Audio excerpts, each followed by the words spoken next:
Hello everybody, and welcome back to Old Frail Decrepit. This is the morning of the Lincoln, Nebraska train show. So, I've emptied the tracks. Let's see what I bring home. So, don't know who all's going to be there. Not sure what I'm actually looking for.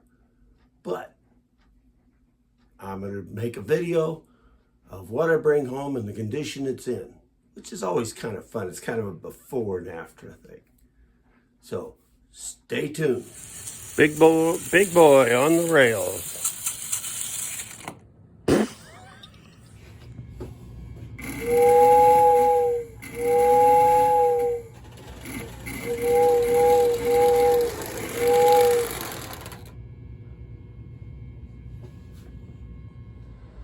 Hello everybody, welcome back to Old Frail and Decrepit. I'm back from the train show. Now I've got to tell you, it was snowing a little bit this morning and there might have been a little bit of freezing rain earlier. So I was questioning my decision-making faculties this morning as I was heading to Lincoln, Nebraska from Omaha. But I made it, and the road crews did a great job, and I made it back to Omaha. And now we're going to have a look at all the goodies that I just got. Stay tuned. Thanks for watching. Now, my goal at this train show was to get just tin plate. I probably should have put a dollar limit on myself, but my goal was to just get tin plate. So the first thing I'll bring out of the box is, all right. So I didn't quite get all tin plate, but bought a Marx locomotive, and he says, take a tender. So I grabbed me a tender. And the locomotive that I got, a Marx 666, only it has a side smoker smoke unit in it. So it smokes both out of the stack and out of the steam chest. Before the end of this video, we're gonna put some smoke fluid in it. We're gonna put it on the track and see if it'll run. Haven't even done that yet. Now this particular one of the men from the local train club was set up there. He always takes some things from the club and sells them down there.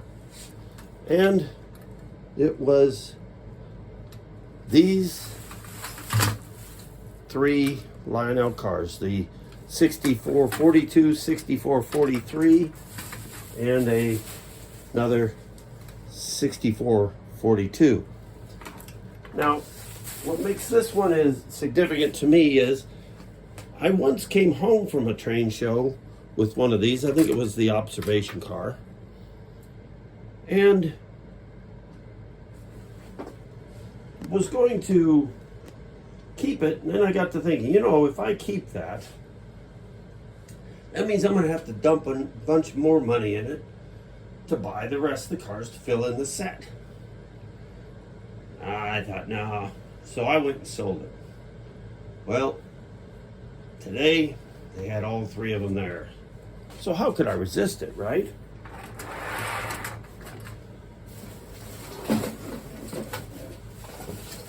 And one out of there. I had to kind of laugh. Everybody wanted to wrap my trains, and I kept telling them, I'm just going to turn them loose on the grandkids. They said, well, it's too nice to just do that with. So,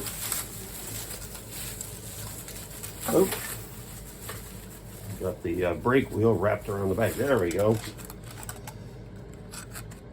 Got me another one of these. The one thing about a boxcar, if you got two, it looks better. Three looks better. Four, really, how many boxcars is too many? And if you watched the last video, you would have seen that I picked up that American Flyer set with the curly Q couplers. And they're just a bent wire, but as I showed in the last video, they are compatible with Lionel, modern Lionel couplers. So today I found another one of these drop side dump cars. This is from a year earlier. This is in 1938, but this was in a lot better shape. Has all of its parts. Haven't put it on the track yet, but I assume it's going to roll. And I thought, that'll work real good. I can put that right with that train. Now, for the big prize, a while back, well, I guess it's been last summer, I picked up a standard gauge set. It was the passenger set, and I thought, wouldn't it be cool to have some freight cars to run with this standard gauge engine? And the same vendor who had these gems, he had the caboose, the boxcar. The boxcar in really good shape, and I can get it out of the bag, a cattle car. Now, obviously, I won't be running those today because I don't have any standard gauge tracks set up. But that does make it so that when I do set up some track, probably around Christmas time, I'll have a little more variety than just the couple of passenger cars. So that's the treasures that I picked up. So now let's get them on the track and run them around. So let's get that car hooked in here.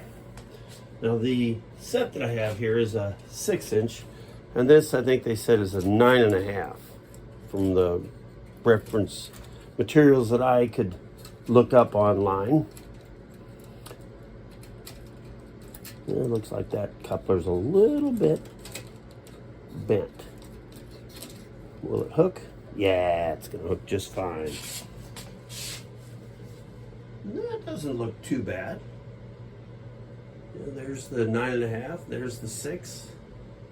I think that'll work just fine. But no surprise, that was the only thing at the show with that type of coupler. So let's take it around the track a couple times.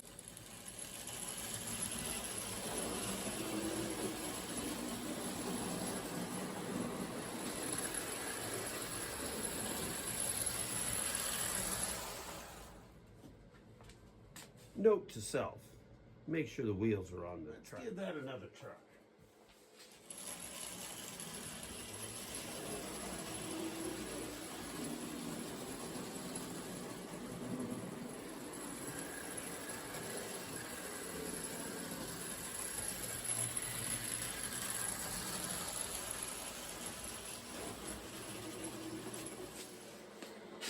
So here is our Marx 666 side smoker. I put a caboose on it because here at Old Frail and Decrepit, all freight trains have got to have a caboose. So you're going to find out with me whether this thing's going to run. So let's give it a little power. Well, went that direction. And it went that direction.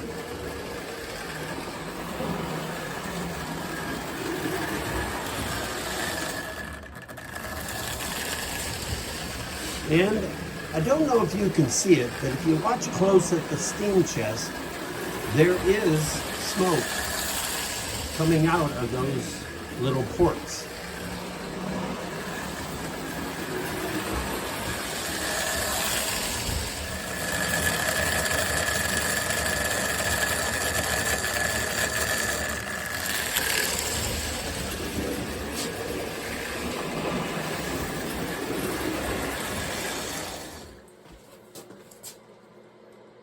Now that worked out pretty slick.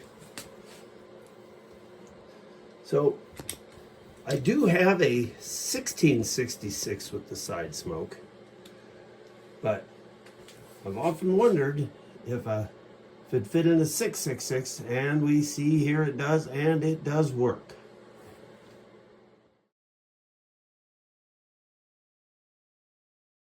Here we have the passenger cars hooked up behind that Marx 666. Let's see how it looks.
Here's the 2655 that I picked up today from 1938, and its identical twin, except for couplers, from 1934, the 655.